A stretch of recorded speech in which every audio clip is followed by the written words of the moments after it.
Baik, bismillahirrahmanirrahim. Assalamualaikum warahmatullahi wabarakatuh. Baik, teman-teman, untuk pertemuan keempat sesi kedua ini, insya Allah kita akan belajar mengenai validasi ya. Kalau kemarin validasi menggunakan semantic tree, kalau yang sekarang menggunakan Prof B falsification gitu. Nah, eh, Prof B falsification atau pembuktian dengan falsifikasi. Ini teman-teman semua, ini dengan metode menyalahkan atau kita seudon terlebih dahulu dengan sebuah statement gitu ya. Jadi kita menyalahkan sebuah statement itu terlebih dahulu. Kemudian apabila nilainya itu salah, hasil dari seudon kita itu salah, maka statement tersebut valid. Akan tetapi jika dugaan kita atau seudon kita itu bernilai benar, maka statement tersebut bernilai invalid seperti itu. Nah, contohnya seperti apa teman-teman semua? Ini yang pertama ada kalimat di sini if not P or not key then not P and key, di mana jika dibuat sebuah notasi ya. Jadi seperti ini. Negasi P atau negasi key, maka negasi P dan key. Nah, untuk menjadikan kalimat ini menjadi false, kita tadi kan menggunakan falsification ya. Falsification adalah dengan menyalahkan terlebih dahulu. Di mana untuk kalimat ini menjadi salah, ini kan pertama operatornya yaitu ada if dan then. If then gitu ya. Jika maka. Nah, jika maka dia akan bernilai false jika operan yang kedua dia bernilai false. Maka yang ini harus kita salahkan terlebih dahulu. Proposisi atau statement yang sini harus kita salahkan terlebih dahulu. Gitu, dan di sini harus bernilai true. Ya kan? Seperti itu. Nah, ketika sini bernilai false, maka operan-operan di dalamnya ini itu juga harus bernilai false gitu kan. Nah, ini kan ada negasi di sini. Negasi dari false itu adalah true, ya kan? Maka kita harus membuat kalimat ini menjadi true. Kalimat ini menjadi true agar seluruhan kalimat ini menjadi false. P dan Q harus bernilai true. Nah, operan dan itu kemarin dalam bilangan biner itu kan perkalian ya. Dia akan bernilai benar jika keduanya benar. Itu kan ya. Nah, oleh karena itu ini kita buat benar terlebih dahulu. Jadi P-nya sama dengan true dan Q-nya sama dengan true. Nah, maka kalau ditulis seperti ini. Ini kan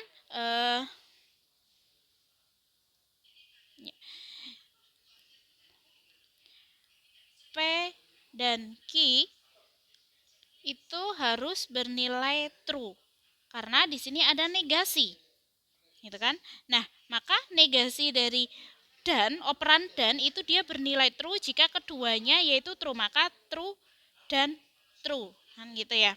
Nah, jadi seperti ini. Nah, ini nilainya adalah false di sini. Nah, kemudian di sini kita lihat bahwa T true ini adalah nilai dari P, kemudian true yang sini nilai dari Q. Maka untuk variabel yang depan itu juga kita samakan. Jadi P di sini bernilai true, kemudian Q yang sini bernilai true.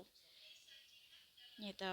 Maka negasi negasi dari true. Nah, lanjut sini ya. Lanjut ke sini. Negasi dari true adalah false, kemudian negasi dari key-nya tadi bernilai true, maka dia adalah false. Nah, ini ada operator or di sini false atau false, maka dia menjadi false gitu. Nah, kemudian di sini kita kembali ke yang negasi P dan Q. Negasi P dan Q tadi bernilai false. Gitu kan? Nah, kemudian false atau false di sini menjadi false. Jadi hasil akhirnya adalah false maka false. Sedangkan saat kita mensuudzonkan kalimat ini tadi, dia adalah true maka false. Jadi bisa ditarik kesimpulan bahwa apa yang kita duga itu salah, apa yang kita duga itu salah. Maka kalimat ini menjadi valid seperti itu. Kemudian lanjut. Nah, ini tadi dari kelas ada sebuah pertanyaan bahwa Bu, saya masih bingung dari statement seperti ini diubah menjadi sintaks seperti ini ya. Nah, yang pertama kita lihat adalah di sini ada if then.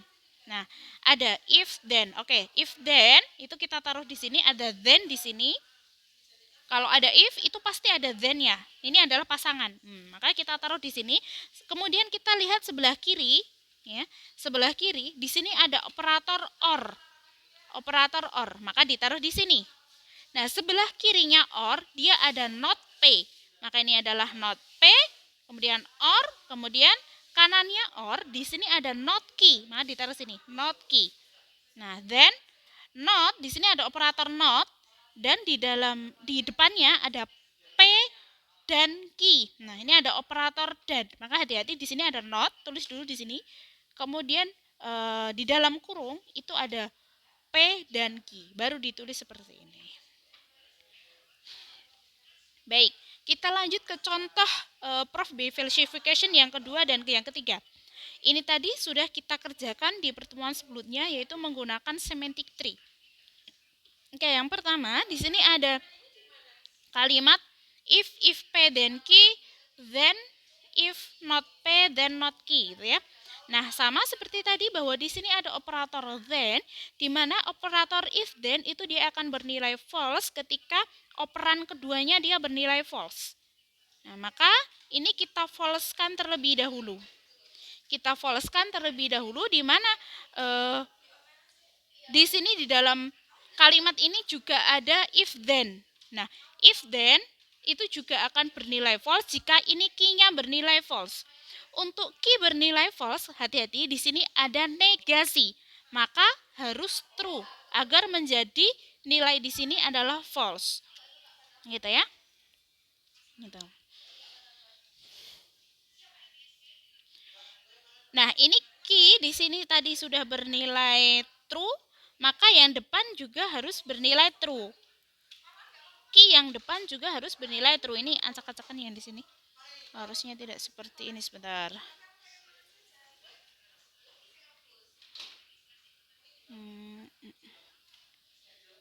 Oke. Gitu. Nah, key yang di sini bernilai true. Nah, negasi true adalah false, maka key yang di sini juga harus bernilai true. Nah, selanjutnya adalah untuk sini bernilai false, maka di sini harus bernilai true. Nah, agar menjadi sininya menjadi true, maka negasi dari true adalah false terlebih dahulu. Berarti nilai P adalah false, nilai Q adalah true. Masukkan di sini.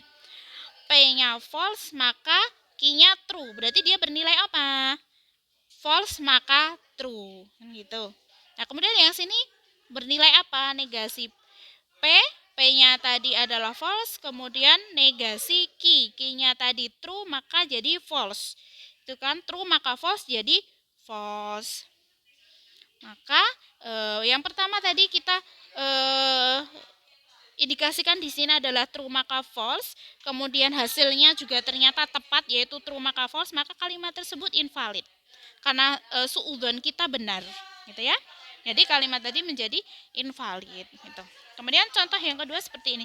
Di sini ada if P then Q or P. P then Q or P. Nah, sama untuk operan then itu dia akan bernilai false jika operan keduanya false, maka kita buat key atau p-nya bernilai false. Nah, untuk operan atau dia seperti penjumlahan ya, akan bernilai false jika ada salah satu yang salah. Tapi kalau benar semua berarti dia nanti jadi true. Nah, kalau ada nilai operan yang nol, katakanlah misalnya P-nya adalah false, P-nya false, maka yang depan juga harus false. Maka tadi di sini pertama kita suudzonkan menjadi true maka false, sedangkan hasilnya di sini P-nya jadi false. False maka true atau false. Jadi kalimat tersebut valid. Kenapa kok valid? Karena hasil dari suudzon kita itu salah ternyata. Yang awalnya tadi kita suudzonkan dari true maka false jadi false maka false. Gitu.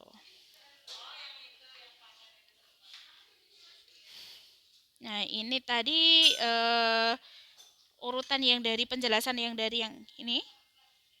Ya, di sini. harus bernilai false, di mana negasi P maka negasi Q itu harus bernilai false. Agar bernilai false maka negasi Q-nya juga harus bernilai false. Dan ini yang kedua tadi, P maka Q atau P, P-nya harus bernilai true, kemudian Q atau P-nya bernilai false di sini. Maka untuk operan atau harus ada salah satu yang bernilai false. Misalnya kita P-nya di false kan, maka P yang depan juga harus false. Nah, di sini hasilnya false, maka false tidak sesuai dengan dugaan pertama kita. True maka false, maka kalimatnya adalah valid.